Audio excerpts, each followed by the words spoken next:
sincerely hope that someday your namesake follows in the footsteps of his old-ass grandpa to protect and serve our fair city. To Marcus. Bad Boys for Life is the #1 movie at the box office in the world from 2020. And, there's a couple factors at play here, but were you surprised at all by the success? I mean, it's been quite some time since the last one. Were you surprised that fans were still clamoring for more? Prior to my seeing the movie, I was, nervous, apprehensive. I wanted it to be successful for everyone involved, for the franchise, for these young directors that had everything riding on it, because God forbid if it was a bomb or didn't make money. Everything is judged based on box office and nothing on merit, so it would have fallen on their shoulders. So I was extremely happy with how wonderful it was. Not only, personally, I think it's the best of the Bad Boy movies. And it was on the page, which wasn't the case in the first two. In the first two, we improvised a lot, and we worked with Michael and Jerry Bruckheimer, and then it came together on the day. With this one, we had a real foundation, and the fact that it did so well for so long, that was just a wonderful kind of show business miracle. There's just no telling, because at the end of the day, somebody's got to get in the car and go to the movie house. I really like these filmmakers. I was just really, really happy that Bruckheimer and Will and Martin, had me back. Welcome to our nightmare, boys. See this? What's wrong with this picture, huh? I don't think Jerry Bruckheimer gets enough credit. This was a Jerry Bruckheimer, Don Simpson movie, the first one. And Michael Bay was a young first-time director that had this tremendous infrastructure. Jerry always kind of stood a little bit above in the creative aspect of how he tells stories. In the tradition of like Selznick and those old timers, Goldwyn, he has an absolute trademark on these pictures. I didn't do all this. You didn't shoot anybody? Well, come on, Cap. You know I shot some people. Yeah. Fuck me! Fuck! These movies, they're not steeped in reality. They're kind of, Bad Boys is kind of evolved into like a Marvel comic-esque, larger than life fantasy picture. So my idea is that, Bad Boys 4, they come back in the hospital room and say it worked. We faked them out, Cap. It worked. We got the bad guy.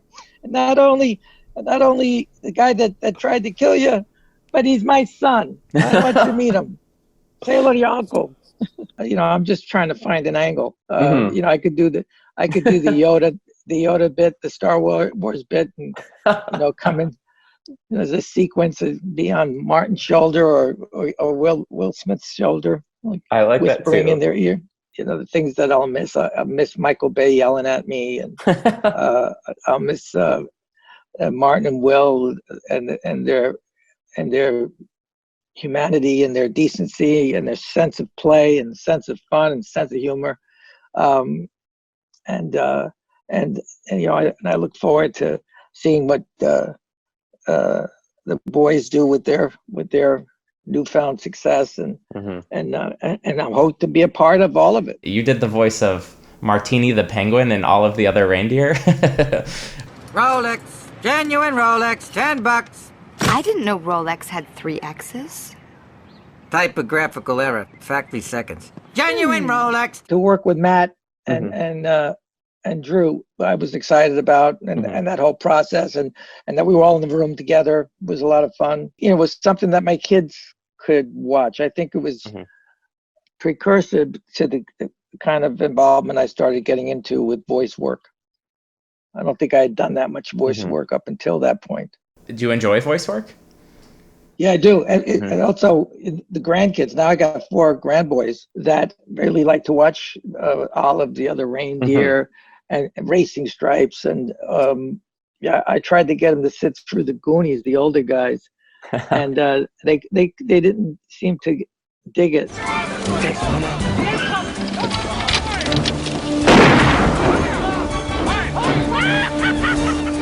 A couple of days later, I picked them up at school.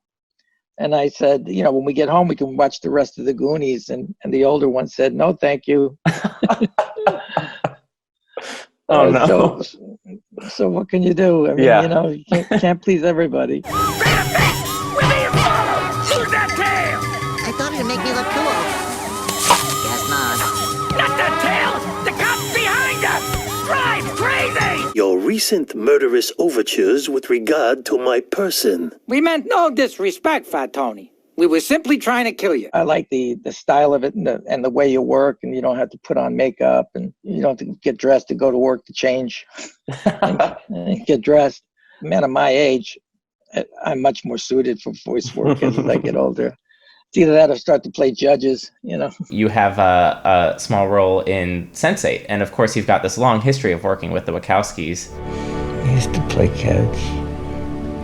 Remember? I remember. Why did we stop? Anytime I work with them, it's a similar, you know, I'm still trying to figure out what Bound was all about. They're so bright. Their attention to detail is magnificent to watch. And I think Sense8 is one of the better things they'd ever done, because it's, you know, it's just embracing humanity and being who you are, and that the elimination of this tribal mentality and the restrictions we put on ourselves. It's gonna be fine. Well, look at the bright side. Wasn't that smart to begin with? Come on, it's a tense situation. A little fucking levity, huh? It's been astounding to hear how many folks have decided to use this time to start watching The Sopranos.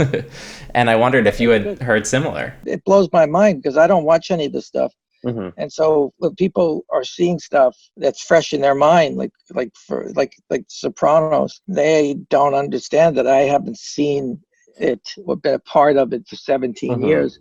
I see stuff on television sometimes, and I don't even remember shooting the sequence. You're learning the material the day or two before. You know, it's temporary memory, and then you're on to the next stuff. According to IMDb, your very first credited role was as Mugger in Road Movie in '73. I got my union card on that. That was Joseph Strick. Yeah. Who he did the Tropic of Cancer. That was Robert Dreyfuss and Barry Bostwick and Regina Bath, and I think it was Mugger #2. Oh, that might be. And I also did in Godfather 2. I played Finucci's attacker #2. #2. Yeah, there's a pattern here.